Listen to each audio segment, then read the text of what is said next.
नमस्कार।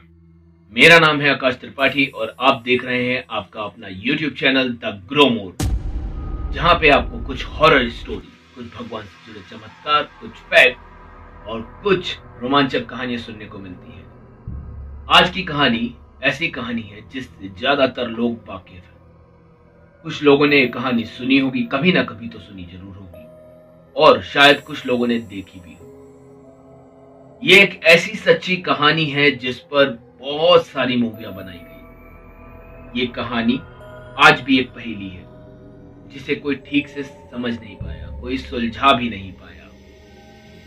ये कहानी की शुरुआत करने से पहले चैनल का इंट्रो।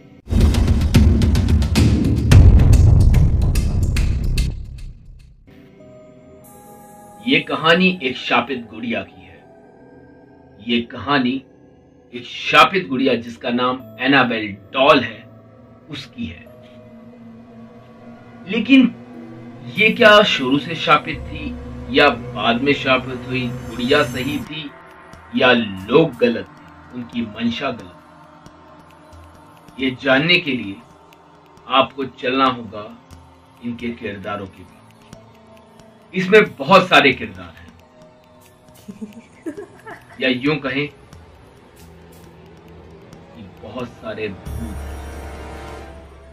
एक बात हो, अगर आपको ये कहानी डरावनी लगे तो प्लीज स्किप कर दीजिएगा, क्योंकि ये सच में बहुत डरावनी है। ये आपको डर के उस मंजर का एहसास कराएगी जो लोग शायद इस कहानी के पात्र रह चुके हैं, और ये पात्र किसी लेखक ने नहीं, इस डॉल ने चुने हैं। चलिए कहानी सुनाता हूं। एनाबेल डॉल एक ऐसी डॉल जिसने समय के साथ अपना रूप बदला, अपने हाव भाव बदले और लोगों के बारे में अपनी सोच भी बदली। ये बात 1970 की है। ये कहानी अमेरिका में रहने वाले एक परिवार की है। इस कहानी के किरदार, जैसा कि मैंने आपको बताया, किसी लेखक ने नहीं चुने, किसी लेखक ने इनके नामकरण भी नहीं किए, ये डॉल ने खुद चुने हैं। चलिए बताते हैं। ये डॉल एक कार्टून कैरेक्टर रैगडी एन की तरह दिखती थी। ये कहानी डोना, एनजी और लू की है। यही वो किरदार हैं जिनके इर्द गिर्द ये कहानी, ये डॉल घूमेगी। आपको बताता हूँ, डोना नर्सिंग की पढ़ाई कर रही थी और अपने दोस्त एनजी और लू के साथ हॉस्टल में रहती थी। वो वहीं से नर्सिंग की पढ़ाई करती थी। नर्सिंग के लिए वो कॉलेज अपने हॉस्टल से एनजी और लू के साथ जाती थी। एक दिन डोना का बर्थडे था, तो उनकी माँ ने उनको बर्थडे गिफ्ट दिया। उस बर्थडे गिफ्ट में उन्होंने एक क्यूट सी डॉल दी थी। लेकिन ये क्यूट सी डॉल इन्हें बहुत भारी पड़ी।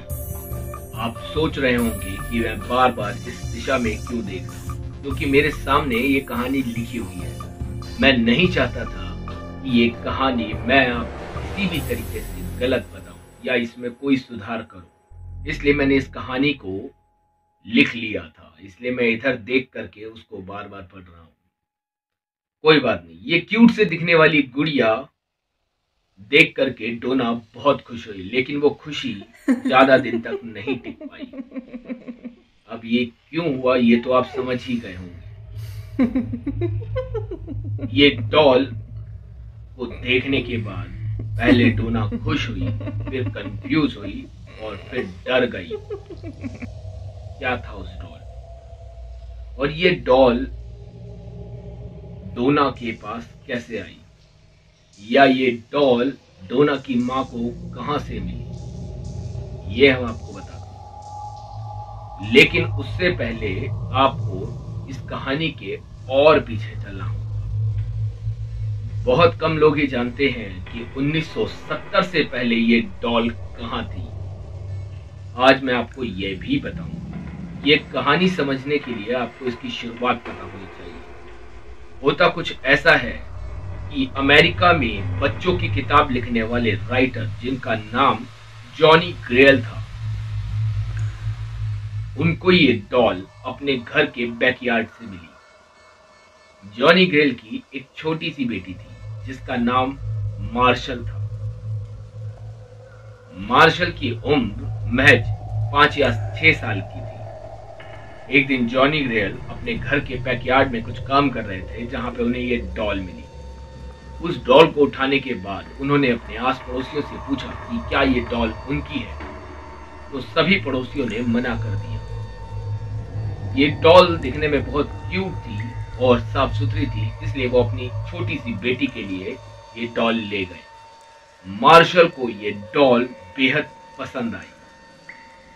अब मार्शल दिन रात उसी डॉल से खेलती। वो सोती भी तो उस डॉल के साथ ही सोती। शुरू में जॉनी ग्रेयल मार्शल के पिता को ये बात बहुत अजीब लगी, क्योंकि उनकी बेटी दिन रात सिर्फ उसी डॉल के साथ खेलती थी। लेकिन उन्होंने इस बात पे इसलिए ध्यान नहीं दिया क्योंकि उनकी बेटी खुश थी। इस कहानी की शुरुआत यहीं से होने वाली थी। ये खुशी ज्यादा दिन तक नहीं रही।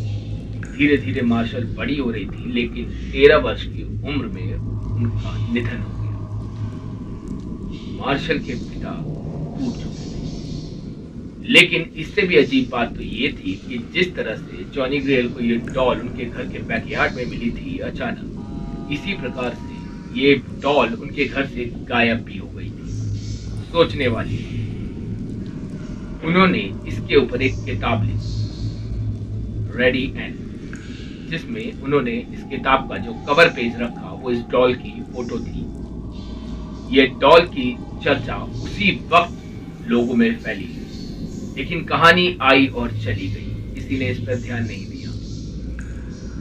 कुछ समय बीता, दौर 1970 का था। 1970 में अमेरिका की एक एंटीक शॉप जिसका नाम था हॉबी स्टोर।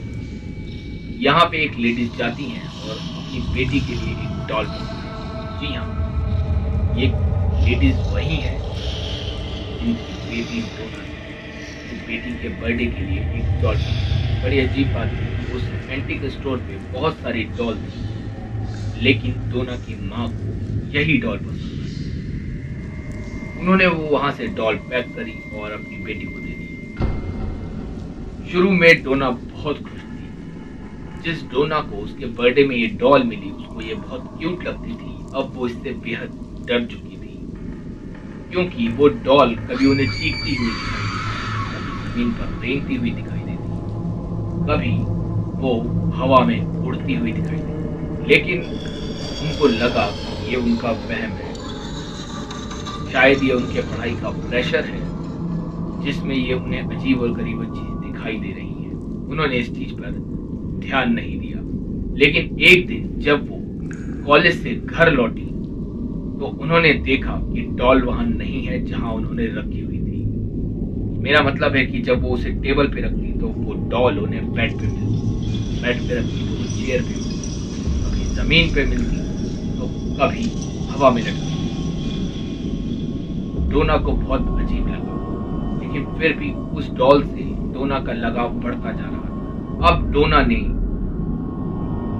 अपने दोस्त एंजी और लू और अपने ग्रुप से बात करी कि ये डॉल थोड़ी मुझे अजीब लग रही है, मैं इसको जहां भी छोड़ती हूँ ये वहां से हट करके दूसरी जगह पर जाती है। सारे दोस्तों ने ये कहा कि ये तेरा वहम हो। उन्होंने ये कह करके टाल दिया कि जिस समय तुम घर पे नहीं रहती हो उस समय क्या पता किसी और ने इस डॉल को एक जगह से दूसरी जगह रख दिया। पर एक दोस्त डोना की जिसका नाम लू था, वो भी उस डॉल से बहुत डरती थी, क्योंकि शायद उसने भी उस डॉल को हिलते या चलते देखा था। वो डर गई थी। उसने कहा कि डोना, इस गुड़िया में कुछ तो है, तुम इसको या तो घर से बाहर फेंक दो या किसी और को दे दो, पर इसको यहां से हटा दो। डोना ने इतना सब कुछ होने के बाद भी उस डॉल से लगाव रखा और कहा कि नहीं नहीं, ऐसा कुछ नहीं है, शायद सच में ही मेरा वहम है।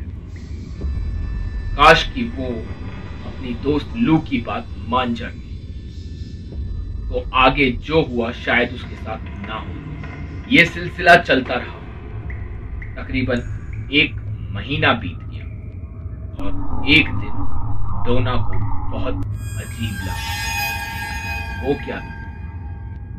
डोना ने उस डॉल को एक कमरे में बंद कर दिया और कॉलेज चली गई।